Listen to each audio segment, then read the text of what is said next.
Je vous l'annonçais à l'instant, sans plus attendre, focus tout de suite sur ce rapport du Conseil de la concurrence. Il porte sur la non-concurrentiabilité du secteur de l'industrie pharmaceutique au Maroc.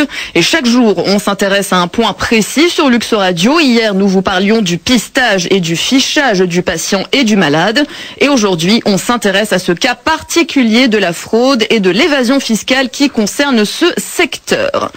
Mais avant d'en parler, nous avons contacté Yasmina Baddou, la ministre istiqlalienne de la Santé, et ce pour avoir sa réaction générale suite à ce rapport qui est tombé, je vous le rappelle, le week-end dernier.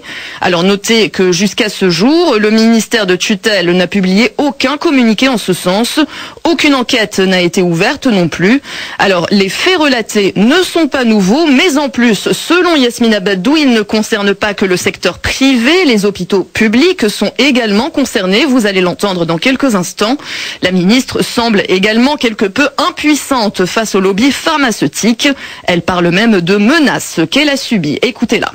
C'est pas quelque chose sur lequel, quelque chose de, je veux dire, d'inédit, hein. Ça, c'est des choses qu'on connaît. Et c'est pas que dans le privé, c'est même à l'hôpital. C'est pour ça qu'on prescrit pas de générique. D'ailleurs, nous, dans les lois que nous sommes en train de faire dans l'histoire de la politique du médicament, il y a aussi tout ce qui est publicité des délégués, c'est-à-dire encadrer cette publicité comme cela se fait partout dans le monde évolué. Parce que il est certain que ça fait beaucoup de tort. Vous savez, même chez nous à l'hôpital, c'est le chéri ou doigt cahier, et ils prescrivent aux patients des médicaments très coûteux, alors que le générique existe à l'hôpital. Donc nous, on a préparé un projet de loi dans ce sens-là au ministère. Mais c'est scandaleux ce qui se passe vous le savez. Moi, j'ai été attaquée aussi parce que j'ai attaqué les lobbies pharmaceutiques, vous le savez. Et on m'a violemment attaquée. Mais qu'est-ce que vous voulez? Il faut continuer, il faut du courage, parce que c'est pas possible de continuer de cette manière-là.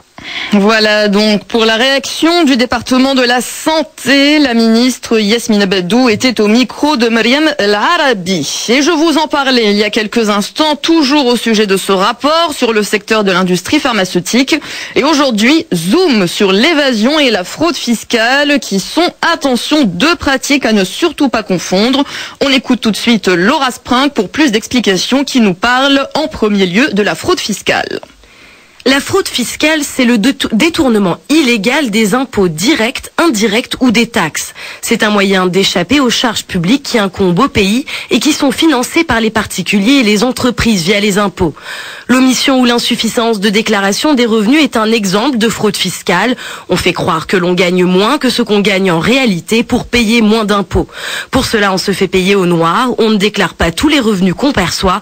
Bref, on diminue artificiellement l'assiette d'imposition à laquelle on est censé être soumis. La fraude fiscale a plusieurs dimensions. Une dimension financière, elle représente une perte de ressources pour l'État ou les collectivités locales. Elle a aussi une dimension sociale, elle va à l'encontre de la justice et de l'équité. Et elle a aussi une dimension politique, elle remet en cause la légitimité du pouvoir. Dans les années 90, un rapport marocain estimait que 40% des recettes n'étaient pas soumises au fisc. Le déficit global représentait alors une perte de 2,7 milliards de dirhams, soit 1,3% du PIB. Merci Laura pour ces précisions. Et on en parlait juste avant, deux pratiques à ne pas confondre, l'évasion et la fraude fiscale. Alors dites-nous en plus sur ce que c'est que l'évasion fiscale. L'évasion fiscale est l'utilisation légale de failles du système fiscal pour réduire le montant de l'imposition. L'évasion fiscale est alors synonyme d'évitement autorisé de l'impôt. Il y a plusieurs moyens de s'évader fiscalement, comme conserver de l'argent hors du circuit bancaire en espèces par exemple, ou bien des lingots d'or qui ne laissent pas de traces de transaction.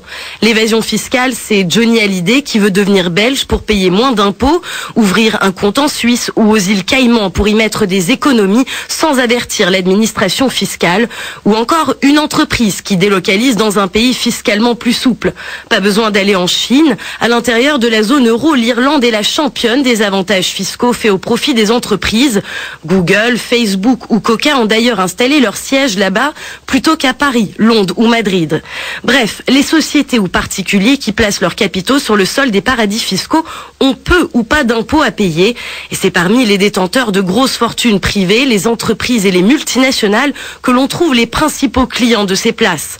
Leur activité est devenue une énorme industrie qui gère autour de 20% de la richesse privée mondiale. Merci Laura Spring pour ces éclairages. On vous retrouve dans la prochaine édition complète francophone de Lux Radio. Ce sera à 13h.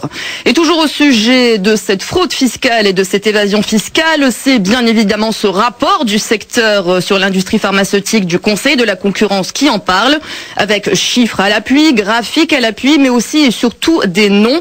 Le rapport qui indique, je cite, que la situation des bilans de Pfizer, Novartis, Sanofi Aventis et Bayer contraste totalement avec la place de ces opérateurs dans le marché pharmaceutique marocain et avec les moyens financiers déployés par ces entreprises pour la promotion de leurs médicaments. Bref, des bilans très contrastés.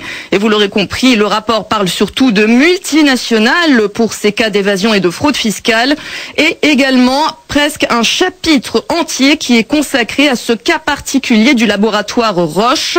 Le rapport du Conseil de la concurrence parle d'une situation plutôt financière incompréhensible, avec d'une part un chiffre d'affaires en forte évolution et d'autre part un résultat d'exploitation qui s'effondre. Voilà donc pour ce chapitre consacré à ce rapport du Conseil de la concurrence.